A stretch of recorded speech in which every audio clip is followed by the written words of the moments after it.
दोस्तों मेरी ये पिक्चर्स देखिए आप, फोटोज देखिए आप। ये बॉन्डी बीच सिडनी की फोटो है। 2018 में मैं वहां गया था और कल अचानक वो बीच मेरी आंखों के सामने आ गया, क्योंकि यहीं पर कल हुई एक शर्मनाक और दर्दनाक हरकत। Mass shooting incident that has taken place in Sydney, Australia, at the very popular global tourist destination of Bondi Beach. Breaking news of a major situation unfolding at Bondi Beach this evening. Breaking news coming in from Australia. 12 people have died in a shooting in Sydney. Police say targeted the Jewish community. It's been treated as a terrorist attack. दोस्तों कुत्ते की दुम वो दूसरी चीज है जो कभी सीधी नहीं हो सकती। पहली आतंकवाद की दुम है। कल यानी 14 दिसंबर 2025 की दोपहर सिडनी में एक भयंकर गोलीबारी हुई। 11 से 12 लोगों के मारे जाने की और 29 से ज्यादा लोगों के घायल होने की खबर है। ऑस्ट्रेलियाई प्रशासन ने इसे एक टेररिस्ट अटैक घोषित किया है। पिछले 30 सालों में ऑस्ट्रेलिया पर हुआ कोई इतना बड़ा आतंकवादी हमला है। इस गोलीबारी में आतंकियों की तस्वीरें भी सोशल मीडिया पर वायरल हैं। इस हमले में कहा जा रहा है 2 आतंकियों के हथियारों के साथ आने की पुष्टि पुलिस ने की, जिसमें से एक का वहीं एनकाउंटर कर दिया और दूसरे को हिरासत में ले लिया गया है।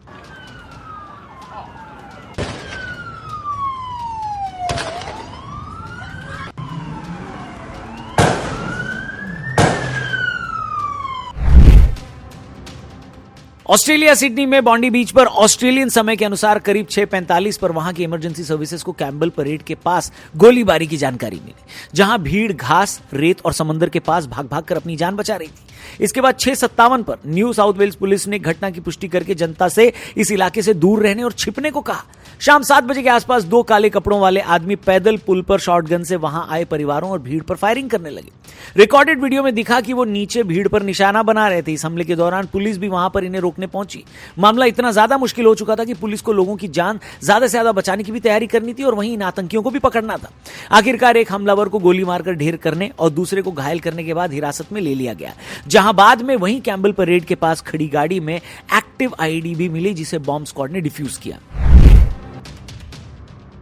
इस घटना के बाद लोगों में काफी सदमा और गुस्सा है। ऑस्ट्रेलिया के प्रधानमंत्री ने इसे भयानक हिंसा करार देते हुए यहूदी कम्युनिटी की सिक्योरिटी इंश्योर करने का वादा किया है। Today all Australians wrap our arms around them and say we stand with you.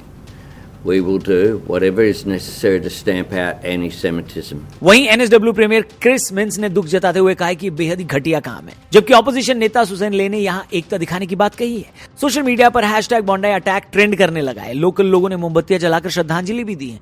काफी गुस्सा है। कुछ मानसिक रूप से नफरती लोगों की वजह से दुनिया का कोई भी कोना दोस्तों सुरक्षित नहीं रह गया है। Shooting down thing and then I started filming on my phone. He just kept shooting, and then he turned around and he shot right in my direction, and then I dropped my camera and then sped off. Screamed at the top of my lungs like, "Run! He has a gun! Run! He has a gun!" I just kept screaming and screaming. ठीक भी है, कुछ नफरती लोगों की वजह से दुनिया का कोई भी देश हो, लोगों की जान खतरे में रहती है। कई लोगों का गुस्सा ये कहते हुए भी फूटा कि आखिर कब दुनिया एक साथ मिलकर इस आतंकवाद पर एक्शन लेगी।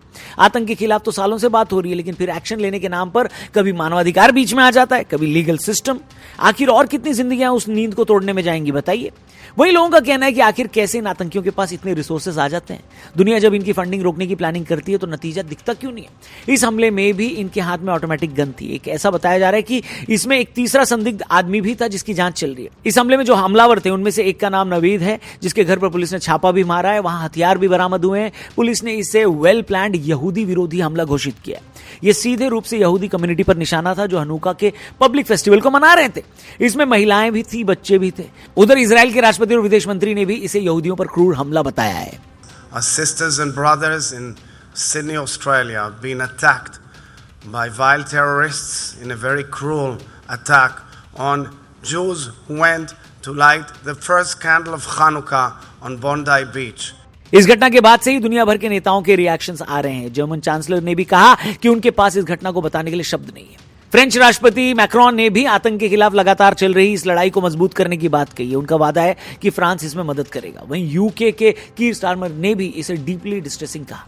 इटली की जॉर्जिया मेलोनी और यूरोपीय कमीशन की वॉन डे लेन ने आतंक के खिलाफ एकजुटता दिखाई है। दोस्तों आतंकवादियों को आतंक फैलाने का कोई कारण तो चाहिए नहीं होता है। हम सबको पता है कारण क्या है, लेकिन खुल्लम खुल्ला उसको बोला भी नहीं जा सकता क्योंकि सबकी कायदे से फटती है। जैसे एक पागल कुत्ता सिर्फ लोगों को काटने दौड़ता है, वैसे ही दिमागी रूप से नफरती जहर में अंधे हो चुके ये आतंकी भी सिर्फ लोगों को मारने दौड़ते हैं। दरअसल इनका असली मकसद हनुका फेस्टिवल में जमा यहूदियों को मारना था।